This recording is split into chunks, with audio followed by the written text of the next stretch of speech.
Are you a podcaster? Maybe you've got that big idea and you're looking for a network to join. The multi-award-winning Ozcast Network can get your content to eyes and ears all over the world. Join now for the first month free, and you could be featuring this sound at the beginning of your podcast. Ozcast. Simply head to ozcastnetwork.com for details. Life is uncertain. It's okay to feel stressed, anxious, worried, or frustrated. It's normal. With CalHope's free and secure mental health resources, it's easy to get the help you and your loved ones need when you need it the most. Call our warm line at 833-317-4673 or live chat at calhope.org today. Dr. Travis Brown, what is This Medical Life all about? This is the pursuit of knowledge as we learn about diseases from the ancient times to the present day. These are the stories of medicine.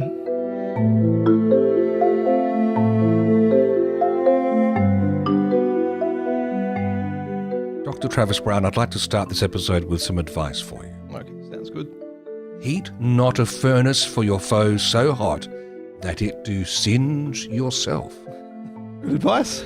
That advice from Henry VIII by William Shakespeare. That was the Duke of Norfolk, Act 1, Scene 1. And of course, Henry VIII, the topic or the theme of our day in the exploding coffin. Henry VIII is just a gift that keeps on giving, whether it be art or medicine in this case. Oh, look, as we'll see throughout this episode, the impact of Henry VIII is phenomenal on modern day society. It's genuinely almost a watershed moment and polarizing figure. And this is a historical autopsy. So I love to do these once in a while, go back in, into the history books and see what they saw and tease it apart to, make sense of what it is. Now, Henry VIII, he was the beginnings of the English Renaissance and, the Reformation. Now he was born in 1491. He died in 1547, around the age of 55, 56.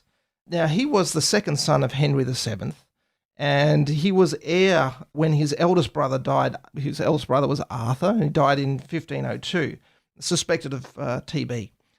Again, I love to delve back into it because I want to know what they knew. I want to know, from the medical perspective, the health perspective, to see the disease through their eyes, because then you can understand where they're coming from, what they're trying to do with their treatment, where they think this is going. And so if we look at the 15th and 16th century, medicine was heavily reliant on the theories of Galen. Now that's from the, 2nd, 3rd century. So this is, information hasn't changed for thousands or, over 1,000 years. And we have, the assessment effectively of the physical and psychological ailments is due to the fluctuations of the four humours, the internal elements and qualities. Now this was black bile, yellow bile, phlegm, and blood. If you had balance between these four humours, well, you were healthy. If you had imbalance, well, you had disease. And so the goals of the person themselves was to have good hygiene and even-temperedness, and this would balance out your humours. But if you had things such as, melancholy, sadness, or depression, it was believed you had excess black bile.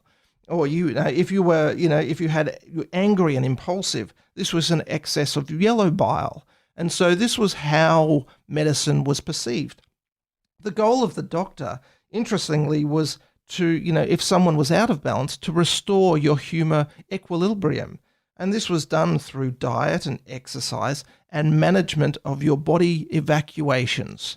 And so this was, and that's why you have, blood, urine, feces, perspiration. All this was important. Interestingly enough, physicians didn't examine patients really much at all, but they examined very thoroughly your excretions. I must prefer going to the doctor these days. And so they could actually do, distinguish between a weak digestive system and the expulsion of vanity. And so this was, yeah.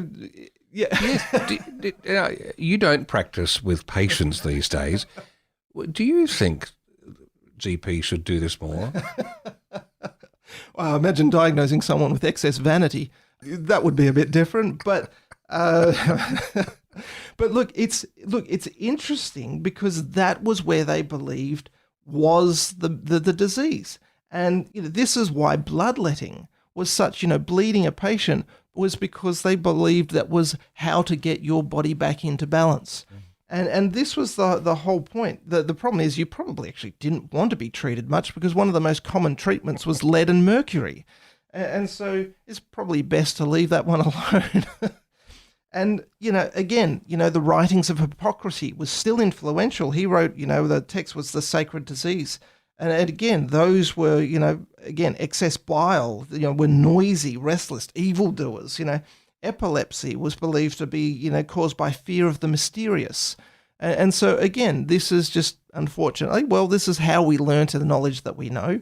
But again, you can see where they thought disease was occurring and what their management then was to try and correct that imbalance. And so if we look at some of the diseases of the, 1400s, 1500s, this is why I get up early in the morning to record this. One of the really interesting is this mysterious illness called the sweating sickness. Mm-hmm. Now, there is a quote there of what they thought this was. A new kind of disease from which no former age had suffered, as all agree. And what happened was these people would have these sweats episodes. And look, you read it thinking, they're thinking the flu. No, they knew what the flu was. They didn't know what this disease was. And there was episodes. The first episode is recorded in 1485. Second one, 1508, when Henry would have been about 17 years old. Third was 1517. Fourth was 1528. And Europe's called this Anglis, and it was the English sweat. And they described it, which was actually quite interesting. And the 27th day of September began the sweating skynes in London, whereof died Thomas Hyle, and that year mayor, for whom was chosen Sir William Stoker, knight, which died within 5 days after the same disease. Then for him was chosen John Ward, and this year died of that sickness, besides the mayor above rehearsed. Now, some of their descriptions are actually quite shocking and frightening. We saw 2 priests standing together and speaking together, and we saw both of them die suddenly. Also, in their proximity, we see, this is, Dr. Travis Brown, you've given this to me in the English of the time. We have to increase the difficulty. This medical life. We're stepping it up, Steve. Okay, this will be slower. Here we go. We saw 2 priests standing together and speaking together, and we saw both of them die suddenly. Also, in the proximity, we saw the wife, WYF, of a tailor taken and suddenly died. Another young man walking by the street fell down suddenly. You will be doing this in a minute, Travis. Also, another gentleman riding out of the city died. That city, CYTE. This is hard. Also, many others that were long to rehearse we have known that have died suddenly. And this sickness cometh with a great sweating and stinking, with redness of the face and of all the body, and a continual thirst, with a great heat and headache because of the fumes and venoms. Some appear red and yellow, as we have seen many, and in 2 great ladies that we saw, that which were sick in all their bodies, and they felt great pricking in their bodies, and some had black spots. My goodness, we have to share that when this episode goes out. I need sympathy. I gave it to you that form because I couldn't understand it myself. And there's the yes, truth. That's written in, is it Old Middle English? Middle yeah. English, right, yeah, okay. So, look, many died. And look, it's interesting because, documents refer to some people called false leeches. And what this is people professing to be able to treat the disease, but clearly not. There was letters that were, put onto church doors, gates and poles of remedies that clearly were false. My goodness, just like Facebook today. Well, again, this is not an unusual occurrence, so it happened throughout history. And look, there was conflicting advice about how to manage this sweating sickness. There was talking about evils of throwing off bedclothes. People were drinking great amounts of, cold water, or the benefits of lying still, hands and feet covered. But look, eventually the advice came down to just avoid extremes. But look, we actually don't know what this illness was. And it's interesting because, the king and heirs were to avoid these things. So they would avoid this sweating illness. In 1507, 91 people were killed in 3 days, and only 4 of them women. The French ambassador to the British described his own attack to the visiting Archbishop of Canterbury. The day I sweated at my Lord of Canterbury's, there died 18 persons in 4 hours, and hardly anyone escaped but myself, who am not yet quite strong again. So, look, it's interesting. These are the times. We have outbreaks also of the plague. Again, they didn't know what was causing it. This is where the word quarantine comes from, Latin for 40. This is where ships were going into port. They would be quarantined, put aside for 40 days before they could enter the port. Again, breaches of this law, especially when in England, were severe and even included the death penalty. And so there are other diseases and epidemics going on. This was their life at the time. You would have influenza, smallpox, measles. And that brings us to, again, one of the most influential texts were published around this time in medicine. Andreas Vesalius, he wrote De Humani Corporis Fabrica in 1543. Now, this was almost the start of people questioning Galen's premises and correcting some of the errors. We have Ambrose Pare, who was a surgeon to the 4 kings of France, considered the father of modern surgery. Now, he wrote an autobiography of his 30 years as an army surgeon. And there were normal practices of, he stopped the painful practice of cauterization to stop bleeding. So he would actually use ligatures and dressings. But again, to stop bleeding, you'd use cauterization. Mm-hmm. His favorite expression was, I dressed him, but, God treated him. And so, it's an interesting time. And this is where we find where we are in the place in time. We have medicine, health, and disease is governed by the 4 humours: black bile, yellow bile, phlegm, blood. A patient is assessed by their excretions, and epidemics are not uncommon. And so that brings us to Henry VIII. Now, the common part of Henry, most people know. They know him as a cruel and vindictive person. A romantic person. And they also know, the quest for the male heir, and also known for beheading his wives. His reign is one of just the most influential, though. And it's interesting because some people have attributed his cruel behavior to a medical event that happened, which we'll discuss in a little bit. But look, if we look at his early life, he was tall. He was over 6 foot tall, which was very large for the time. Apparently, he was good looking, had tremendous sporting abilities, and also considered a scholar. During his time, there was the Royal College of Physicians founded in 1518. He presided over 7 different acts of licensing and regulating medical practitioners, which, there was no amendments to those for over 300 years. And then he also presided over some of the greatest improvements in public health, such as water and sewage, disinfectant for, plague and sweating sickness. And then we got Thomas Vickery, who was a doctor who helped treat Henry VIII, which we'll discuss again a little bit later. And he became influential, and he was also very prominent in the amalgamation of the Barber Company of London's and the Guild of Surgeons in 1540. So, look, this is a really impactful time. I mean, the other balancing part is he's also, implemented the Treason Act of 1543. And, he would institute, things such as high treason. And this was for those who do maliciously wish, will, or desire by words or writing, or by craft, imagine, invent, practice, or attempt any bodily harm to be done or committed to the king's most royal person, the queen's or the heir's apparent, or to deprive them of any of their dignity, title, or name of their royal estates, or slanderously and maliciously publish and pronounce by express writing or words that the king should be heretic, schismatic, tyrant, infidel, or usurper of the crown. So, yeah, if you made fun of the crown, you could be killed. You could be imprisoned.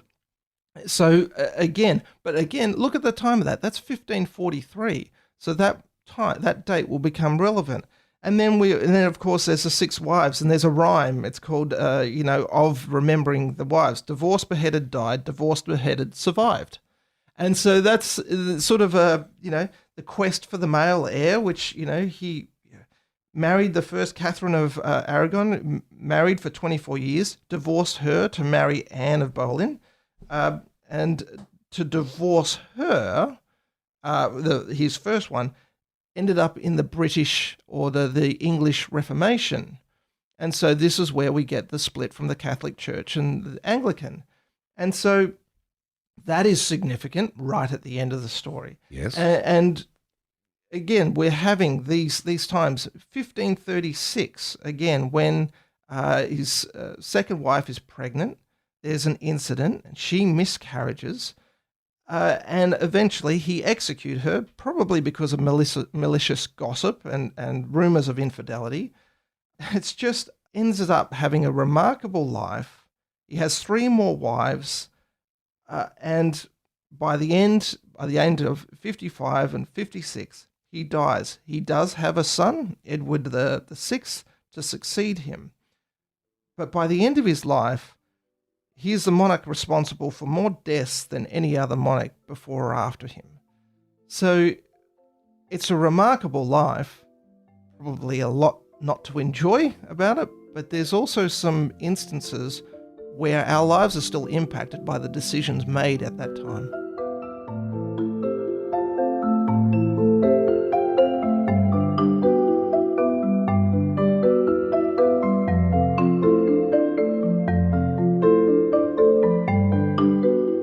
Travis Brown, before we get into the second part, I want to remind you what Lord Chamberlain said in Shakespeare's King Henry VIII, when I think back on the quotes you gave me in the first part. Press not a falling man too far. Heed my words. Okay, all right. Well, let's see if the quotes are a little bit better this time, eh? Look, when we're looking at Henry VIII, there's interesting... The point is there was actually several physicians looking after his care. Sir William Butts, Thomas Vickery, Dr. Owen, Dr. Clement. Amazingly, we don't know their records. There aren't any. We know about his health through correspondence with ambassadors. And so it's interesting. So why wasn't notes kept? And many can theorize. I'm wondering if they were concerned about notes falling into the wrong hands, or, someone clearly who writes the treasonous act, maybe they were concerned. That happened later on in his life. Maybe they were worried even before that. So it's a bit interesting. They're conspicuously absent. And when we look at his medical history, look, at the age of about 22, 23, he had a bout of smallpox. In, 1521, at the age of 30, he got malaria. This was because it was endemic in the marshlands of England at the time. We even know that, in 1527, he injured his left foot playing tennis. And so, there's also the excesses of his life. If you go online, you can see the banquets and, things that he would demand to be had for food. It was just incredible. I was going to put it up to read, but I imagine I better not push a man too far. So, we might jump past that. Well, Queen Catherine does say in Shakespeare, he was a man of an unbounded stomach. Well, that's right. And that's what is remarkable. If we look at him, people look at his early armor, he has a waist of 34 to 36 inches, a weight between 118 and 200 pounds, which is about 80 or 90 kilograms. But later in life, his waist is 58 to 60 inches. His estimated weight is 300 to 320 pounds, which is around 130 to 140 kilograms. but there are estimates that go up to around 170 to 180 kilograms by the end of his life. I don't feel so bad now. And so, the question mark of, diabetes comes up, in this discussion. And so the interesting part, though, is at, the age of 36, the same year of the tennis injury, the foot injury, we got something that's called sore leg. And this was where it turns out seems to be a painful leg and an ulcer that comes up. Now, this is where Thomas Vickery comes in, because he was employed to help out, and the leg ulcer resolves. Now, that's unusual for a 36-year-old to get a leg ulcer that requires significant treatment. And so, when we're going into that time, it seems pretty unremarkable, but I think it's an important clue. And then later on in 1536, at the age of 46, we have an obese king at this time. It's even said that he requires a hoist to get onto his horse. Now, again, he was athletic. He enjoyed his sports. And this was a time that he enjoyed jousting. And so in 1536, there is a jousting event which he takes part in. He is fully armoured, as is his horse, and he's jousting at Greenwich. And during one of the jousts, the king is struck. He is unseated from his horse. The king crashes to the ground, and there is some conjecture about what actually happened here. He crashes to the ground, the horse lands on him, and his legs are crushed. He's removed, but he is, quote unquote, unconscious or unable to speak for 2 hours. Now, the shock of this event with the Queen at the time, Anne Boleyn, is she suffers a miscarriage. Now, she has a few of these, but it's said it happens around this time. And later, when the king recovered, he's reportedly suffering from headaches. And the leg wounds that he gets heal, but then recur again. And so we got these ulceration with the legs, which would be a continuous problem for seemingly the rest of his life. But did he have a traumatic head injury? Now, it seems pretty likely that he did. And so the information we have is to be believed. It's pretty good going for him having a head injury. And so the legs continue to deteriorate. We get ulcers that eventually become bilateral. They become infected and purulent, so pus is oozing and weeping from them. And we even have correspondence from King Henry himself showing the problem of this. To be frank with you, which you must keep to yourself, a humour has fallen into our legs, and our physicians advise us not to go far in the heat of the day. And so that's his correspondence saying he can't travel somewhere. But this even leads to further worsening episodes and sepsis of how close to death he came. And for 10 to 12 days, the humours, which had no outlet, were like to have stifled him, so that he was sometime without speaking, black in the face and in great danger. The problem with this is the treatment for ulcers would have been excruciating. The disease was caused by imbalance of the humours. So the ulcers and the pus, the weeping and the oozing, would have corrected the imbalance. So what did they do? Well, with the ulcers and fistula, they would keep them open to allow drainage. How'd they do this? They used red-hot pokers to lance the ulcers, and they would keep them oozing. And this was associated with a foul stench, like a smell that was associated with the ulcers, which is what you'd expect from an infection. It's what I expect from red-hot pokers. And again, this was during the time he was still wanting to continue having a male heir. And so he did have one, but this was his pursuing life. And in 1541, there's a feverish episode recorded. One of his legs, formerly opened and kept open to maintain his health, suddenly closed to his great alarm, for 5 or 6 years ago, in the like case, he thought to have died. This time-prompt remedy was applied, and he is now well, and the fever gone. So as his health continues to deteriorate, he's unable to exercise. The leg ulcers deteriorate further, and he's having these bouts of rage, which are people are going, what's going on? Eventually, his legs become so grossly swollen that he's unable to walk. He's morbidly obese, and he has to be carried around the palace on a chair. He has more bouts of fever. The cauterization continues.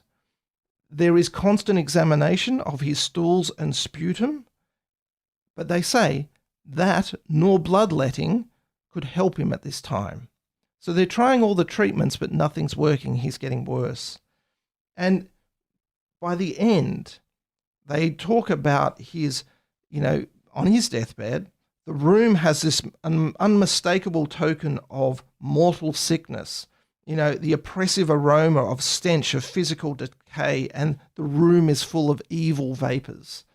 Henry's favourite cleric is fetched to get him, to give him his last rites. He's by the name of Thomas Cranmer, and he rode at breakneck speed from Croydon, and eventually the king was overcome by a final paralysis of weakness. And in the 28th of January in 1547, King Henry VIII died. We'll examine the cause of this death after the break. Is it fitting to use this quote here from Shakespeare's play?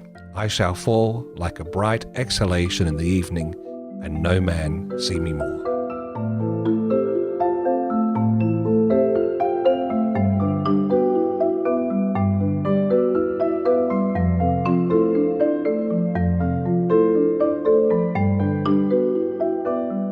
Dr. Travis Brown, is the exploding coffin getting closer? It is. So right at the end, we'll get back to that little part. And look, there are many theories as to what ended up killing Henry VIII. Now, you can see his health is getting worse and worse. He's getting larger and larger. There's always the diagnosis in the back of the mind. It always comes up with famous figures. Well, can you guess what it is? No, because I'm not famous. Syphilis, historical syphilis comes up that, Henry VIII had syphilis. And look, the problem with that is, none of the symptoms fit. You didn't have we're not talked about a rash. We're not talking about, characteristic of the time, no characteristic boils or features. He didn't have a deterioration, a syphilitic, tertiary, madness. His wives show no signs, despite them trying to go for heirs. There's nothing to suggest primary, secondary, tertiary, or syphilis. And again, did have some children, but they didn't show signs of congenital syphilis. So look, that's just out there. You can just pretty much write that straight off. There is the discussion about the head injury. And look, if that's accurate, and he did have loss of consciousness, and it did last for 2 hours, and you're talking about a man falling from, horse, yep, and being crushed by that horse, and having been struck on the head, and having headaches afterwards, and this erratic behaviour. There is instances of forgetfulness and outbursts. Then yes, this could account that he had a head injury, but that's not a cause of death. So could it explain some of it? Well, look at the date, 1536. His second wife is later on killed, same year, and we're getting the rest of his wives, the treasonous act. We're having sort of a vindictive, cruel person that seems to be a little bit different to the first one, to the first part of his life. So look, there's some pretty good reasons to say, yeah, he probably had a head injury, and that might have caused some of his later irrational and erratic behavior, and probably sometimes even some of the vindictiveness and cruelness. So look, those are two, but they're not causes of death. So then if we look at what is the problem is his legs, and it's these ulcers. So there's plenty of causes that we can look at, and one of them raised is varicose veins, chronic venous disease. Now, varicose veins, these are dilated, elongated, tortuous vessels in the leg, and the subcutaneous veins, they're often bigger than 3 millimeters wide. and this occurs in about 10 to 30% of the population. And look, a lot of the people get rid of them for cosmetic reasons. They sometimes don't look appealing. And there weren't many of those options in 1536, though. no, and here's the thing about that. Could it have been this? Yes, it could. But one of the biggest risk factors for varicose veins is family history. If your parents had varicose veins, or it's in your family, you are at risk of having varicose veins yourself. And so if your parents had incompetent vein valves, then you might have incompetent valves. The problem with that, the royal family is one of the most documented families in history. And there's no record. Right. There's no mention of varicose veins in there. Now, I might be wrong, but I couldn't find any references to that. So is Henry the only one to suffer on this and not pass it on? It seems unlikely. So I don't think it would be varicose veins. It could have been, but it's not likely. So then we look at deep vein thrombosis. Now, the risk factors for this is, increasing age, immobility, if someone's had surgery or, injury, and obesity. There's other factors which aren't relevant here, pregnancy, oral contraceptive pill, and long-haul flights. Exactly. And so, now he did suffer a significant injury in 1536 if a horse falls on your legs. They're even talking about, potentially breaking bones at that point in time with his legs. But look, why do we worry about DVT in hospital? Well, look, we worry about it growing, so the clot getting bigger. We worry about the clot breaking loose and lodging in the lung, where it's life-threatening for the patient. Now, it doesn't say, he may have had a DVT, but he didn't die suddenly from a clot jumping from his leg into his lung, dying suddenly, which is a very significant sudden event. That's not what's going on here. And the injury time is 11 years to his death. And it was the infected ulcers that were his problem, with this weeping and oozing. And effectively what these fevers are is him becoming septic with the infection going into the blood. And then I reckon the key to all of this is in 1927, where he had an ulcer. 1927? Oh. 1527. Okay, yes. Sorry. Where he had 1527, where Thomas Vickery comes to help heal a leg ulcer. Now, this is before anyone's had any injuries, anyone's had any horse fall on their leg. And so he's having trouble at this age with ulcer that needs help and tending to heal. This is the sore leg. And what would happen was, at the end, Thomas Vickery ended up becoming the sergeant surgeon and had an annual salary of 20 shillings.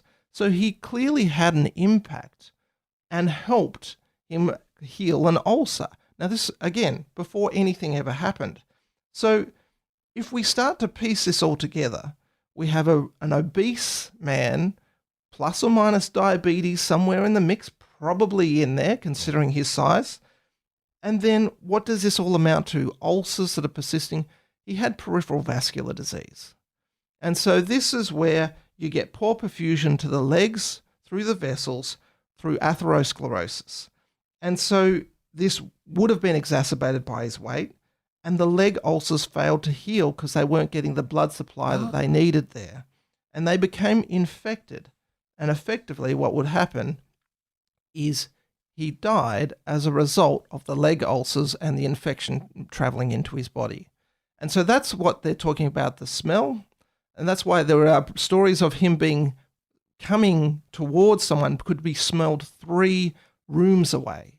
So there was clearly a very off-putting smell about the leg ulcers that were going on, and effectively that would have been what killed him. His reputation did precede him. And that brings us to the legend of the exploding coffin. And so what happened was he died on the 28th of January, but it was announced on the 31st of January. Now, his body laid in state in Whitehall, where it was put into a coffin and transferred to Windsor. Again, at that time, there's no refrigeration.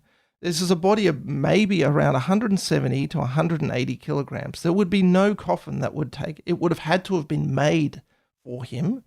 And then around the weight that he was, we all know in heat, unfortunately, and over time, the body starts to swell. and gas starts to build up. And so what happens is the body would have become bloated.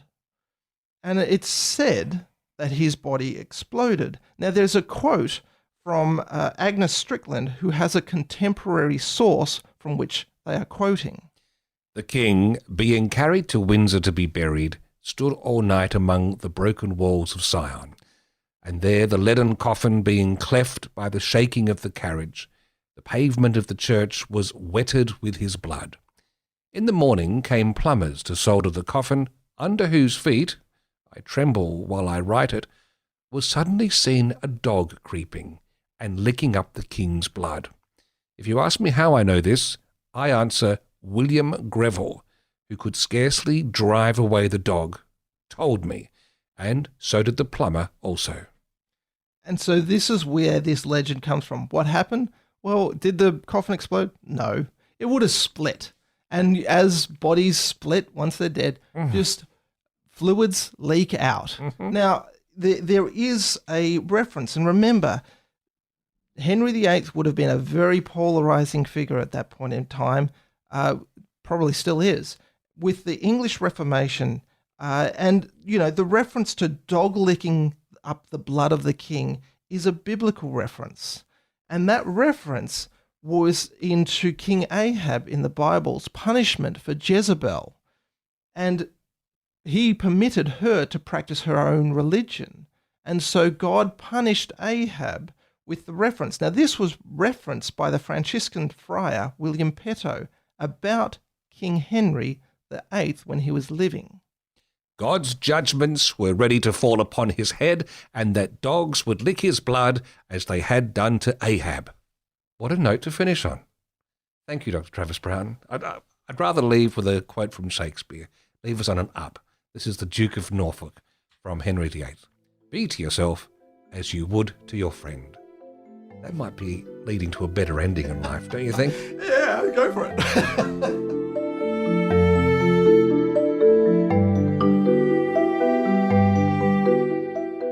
This Medical Life is recorded in the Talked About Marketing Studios in Adelaide.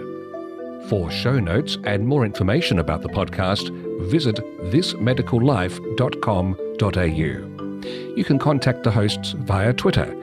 Dr. Travis Brown is at Dr. Travis Brown. That's DR for doctor. And Steve Davis is at Steve Davis. Editing and production is by Tim Whiffen. Design is by Tom Buzenjut. This has been a PathNotes Proprietary Limited production.